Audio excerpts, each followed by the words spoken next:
Facial recognition. It's not some sci fi fantasy anymore. It is literally everywhere. From the phone in your pocket to the airport you fly out of, this tech is being supercharged by some incredible leaps in AI. And it's changing our world in ways we're just now starting to get our heads around. So let's pull back the curtain and really look at how this AI sees you and what that means for every single one of us. Think about it. You just glance at your phone and poof, it unlocks. It's seamless, right? Well, that tiny everyday moment is powered by some of the most sophisticated AI on the entire planet. But how does it actually work? I mean, really, what's going on in there? And what happens when that power moves beyond just our phones? You're probably using this technology way more than you even realize. It's that little bit of magic that unlocks your smartphone, right? Or the convenience of having your photos automatically tag all your friends. It's what gets you through security at the airport faster, and even how you might access your bank account. It has kind of quietly become the gatekeeper to both our digital and our physical lives.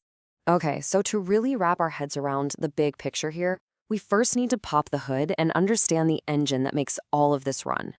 We're going to take a look at the two major AI models that give computers the power of sight, and you'll see just how much they've evolved. So the two heavyweights in the world of AI vision are convolutional neural networks, we'll call them CNNs, and the newer kid on the block, vision transformers, or VITs. Now, here's a simple way to think about it. CNNs are amazing at spotting the little details, right? Pixel by pixel, like the texture on a leaf. But vision transformers, well, they're designed to see the entire forest and understand how all the trees fit together. All right, now this shows how a CNN actually sees. Don't worry about all the math. The main idea is this. It uses a tiny little scanning window, it's called a kernel, and it just slides across the image, piece by piece.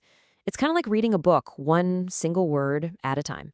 It's picking up on all those local patterns, the edge of a nose, the curve of an eye. And this is great, but it has a huge weakness. If something unexpected is in the way, like sunglasses or a mask, the CNN can get totally thrown off because it loses that overall context. And that really gets to the core of how a CNN thinks. It has this built-in assumption that pixels that are close together are the most important ones. Now, this makes them super fast and efficient, but it's also their biggest blind spot. And it's exactly why researchers started thinking, there's got to be a better way to do this. And this is where things get really cool. This is the new approach. A vision transformer, or a VIT, chops the image up into a grid of patches, kind of like puzzle pieces. Then, and this is the genius part, it uses this clever mechanism called self-attention to basically ask, okay, how important is this puzzle piece to every other single piece on the board? It does that for all the pieces at once, which lets it see the whole picture. It's like reading the entire paragraph in one go to get the full. This self-attention thing, that's the secret sauce. It's what allows the model to weigh the importance of every part of the image against all the other parts, no matter how far apart they are. And that is what gives VITs this incredible global understanding of the whole scene. It lets them correctly identify a face, even if it's partially covered or seen from a weird angle. It's a game changer. So you've got one model that's a genius with details and another that's a master of the big picture. The next logical question for researchers was pretty obvious, right? Can we get the best of both worlds? And the answer was a big, resounding yes, which led to some seriously powerful hybrid models. Let's see how they work. And that brings us right to the cutting edge. Hybrid vision transformers. And they are, well, they're exactly what they sound like. They start with the detail-obsessed approach of a CNN to handle all the low-level stuff, and then they feed that super rich information into a vision transformer to analyze the global context. The result? You get a model that's more accurate and often way more efficient than either of the others on its own. Okay, so this tech is clearly powerful and it's getting more powerful every single day. But, and this is a big but, that power comes with a really serious flip side. As this technology moves out of our phones and into our public spaces, we absolutely have to talk about the trade-offs, especially when it comes to our privacy. And just so we're clear, this is not some niche little technology. The global market is projected to skyrocket past almost $13 billion by 2028. That kind of explosive growth, pushed by both governments and companies, means these systems are being rolled out on a massive, massive scale. This quote, man, it just hits the nail on the head. Think about it. If your password gets stolen, you change it. If your credit card gets compromised, the bank sends you a new one. But your face is permanent. You can't just reset it. Once that biometric data is out there, it's out there forever. And that makes it uniquely vulnerable. And this just opens up a whole can of worms, doesn't it?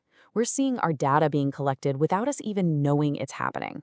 Then there's the huge problem of algorithmic bias, where study after study has shown these systems have higher error rates for women and people of color.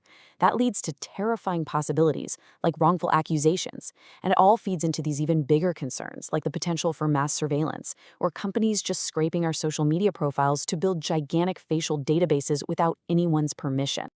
So the challenge here isn't just about the tech itself. It's about how we, as a society, choose to manage it. How do we get all the benefits while still protecting our fundamental rights? It means we have to start building some serious digital guardrails.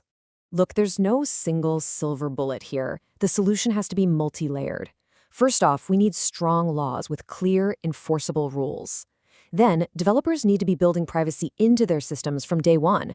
We also need independent oversight to keep everyone accountable. And we all need to be educated about our rights. But maybe most critically, these systems should be opt-in, not opt-out. We should be the ones in control of our own biometric data. And really, all of these solutions are grounded in some pretty basic ethical ideas. The principle of autonomy, our right to choose. That gets violated when our face is used without our consent. Justice is challenged when bias in the algorithm leads to discrimination. Transparency is completely lost when we have no idea how these systems are making decisions about us. And our very human dignity is on the line when our identity just becomes another product to be bought and sold. Ultimately, the future of all this tech comes down to a balancing act. It's this constant tension between the incredible, relentless pace of innovation on one side and our collective responsibility to protect basic human rights and values on the other. And that leaves us with a really critical question, one that I think we all need to be asking ourselves. As this AI gets better and better at seeing us, at identifying us, and at analyzing us, who gets to decide what it's allowed to look for?